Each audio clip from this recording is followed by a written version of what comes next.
Muy buenas a todos, espero que estéis muy bien.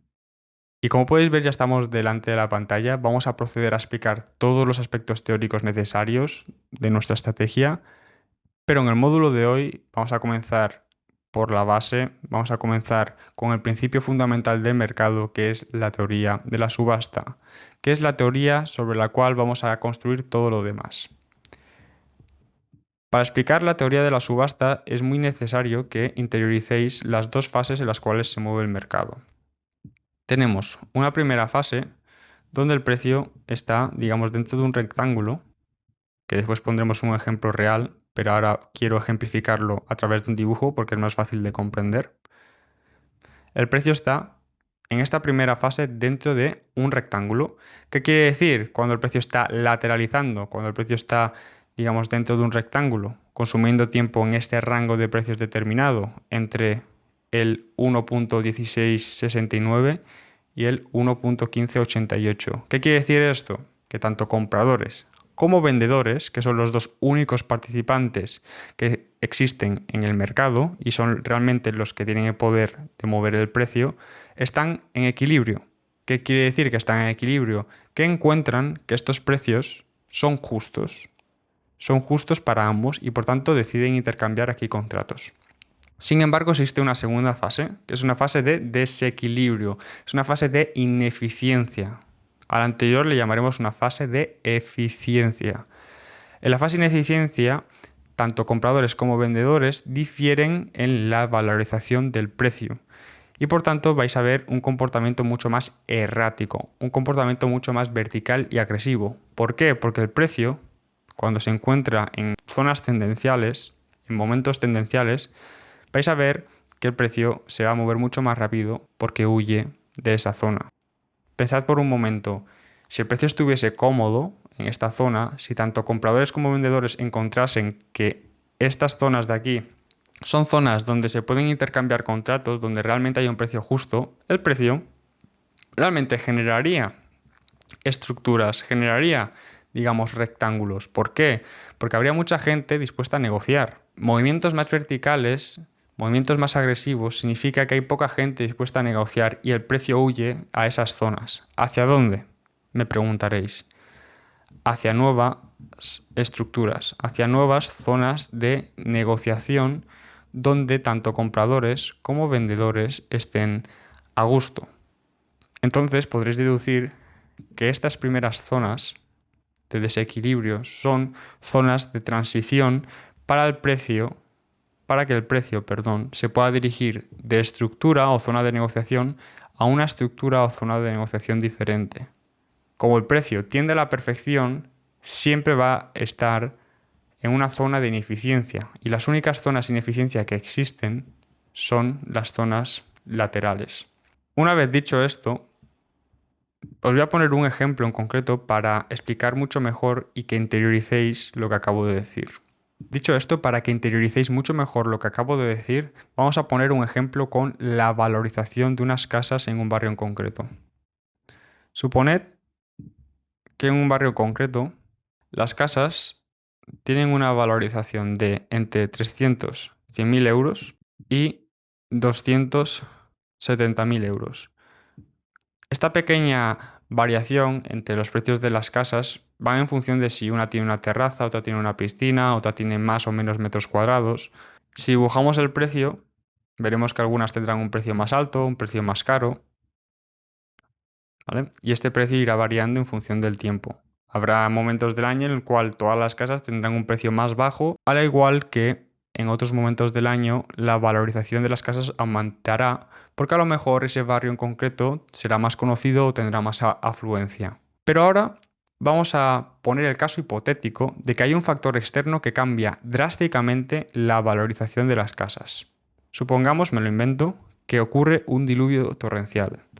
Si ocurre un diluvio torrencial que destroza todas las casas de ese barrio, lo que va a suceder a continuación es que los precios se van a desplomar. ¿Por qué? Porque los compradores no van a estar dispuestos a pagar precios de antes del diluvio. Van a encontrar que esos precios son muy caros porque tendrán que comprar las casas o esa casa en concreto que quieren comprar y encima después renovarla, porque está totalmente destrozada. Por tanto, van a encontrar que si no bajan los precios los vendedores, no van a comprar absolutamente nada. Del mismo modo que los vendedores, si quieren y tienen la intención de vender alguna casa en esa zona, tendrán que, por ende, reducir los precios.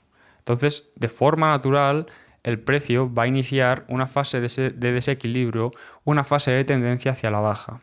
Y me vais a decir, ¿hasta dónde?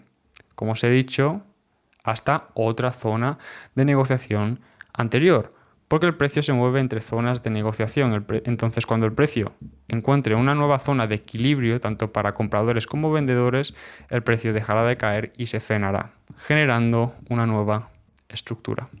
Una nueva estructura donde, en este caso, a lo mejor los precios van a tender a estar, obviamente serán más bajos, pero van a tender a estar en una zona de negociación, en una zona de equilibrio. Imaginaos que después de 2 años todas las casas se vuelven a reformar, se vuelven a poner en buen estado. Entonces, ¿qué es lo que va a suceder? Que los vendedores, una vez hayan reformado sus casas y hayan pagado por la reforma, claramente van a encontrar que estos precios son demasiado baratos como para ellos poder vender. Entonces, de forma natural van a tender a subir los precios. ¿Hasta dónde van a tender a subir los precios? Bueno, una vez estén reformadas, si estén todas reparadas y vuelvan en su estado anterior, como mínimo van a tender a llegar a la misma valorización que tenían antes. Es decir, si antes los precios rondaban entre 300, 100.000 y 270.000, una vez estén reformadas, como es lógico, y esto supongo que os resultará bastante lógico, pero porque es un caso bastante sencillo, cuando vayamos indagando en casos más complejos, veréis que no lo es tanto. Entonces, una vez estén reformadas, claramente van a volver a tener el mismo precio que antes. Y esto es lo que indica la teoría de la subasta. La teoría de la subasta indica que si el precio rechaza estar en una zona de negociación, como por ejemplo esta, porque en este caso las casas han sido reformadas y por tanto el precio tiene que ser más alto, los vendedores no quieren venderlo todo tan barato, el precio como mínimo va a tender a testear esta zona de negociación anterior. Esto, ¿para qué nos sirve a nosotros en nuestra operativa?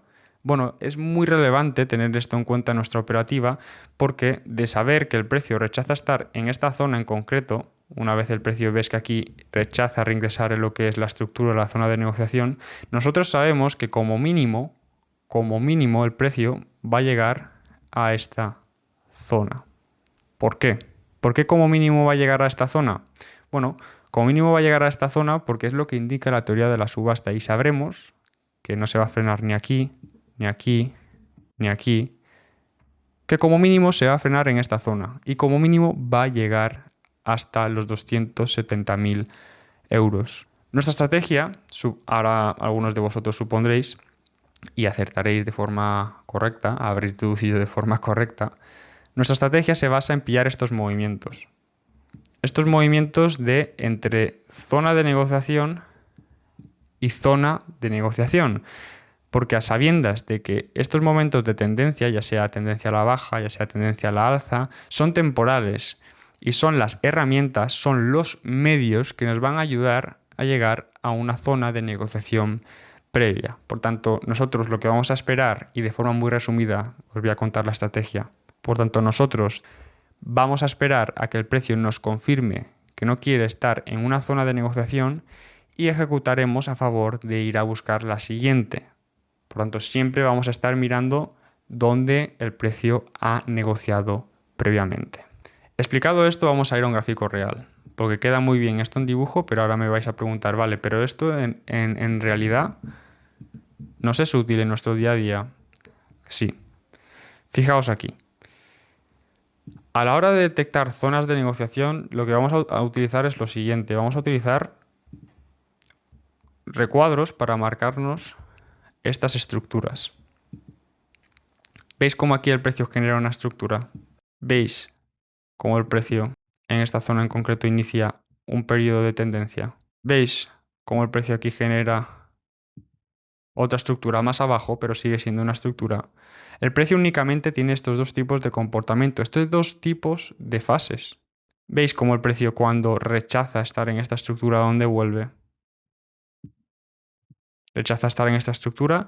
Sabemos que el precio no se va a frenar por aquí en medio, ya que es una zona de desequilibrio. Como mínimo, ¿hasta dónde va a llegar? Como mínimo hasta la parte de abajo de la estructura anterior. ¿Veis cómo aquí el precio ya se comienza a frenar? Y mientras ha estado llegando a esta zona no se ha frenado en ningún momento. De hecho, ha subido con gran verticalidad. ¿Por qué? Porque el precio únicamente se va a frenar en una zona de negociación anterior. Aquí también se ve de forma muy clara. El precio no puede desarrollar, nos confirma que no quiere estar en esta zona de negociación. Entonces, como mínimo, va a llegar a la zona de negociación anterior. Y nosotros, como traders, lo que vamos a pillar son estos cachos de entre zonas de negociación y entre zonas de negociación.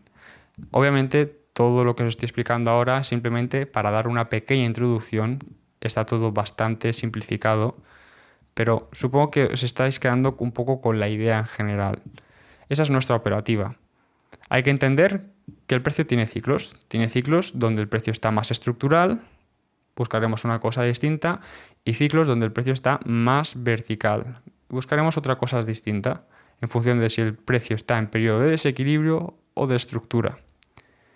Pero ya os digo que donde nosotros vamos a poder sacar más partido al mercado es en detectar en qué momentos el precio va a salir de periodos de lateralización de estructura para buscar el movimiento a una estructura, a una zona de negociación distinta y pillar aquellos movimientos más verticales y volátiles que hacen que podamos ganar, digamos, entre comillas, más dinero, sacarle más partido al mercado en un plazo de temporalidad mucho más corto.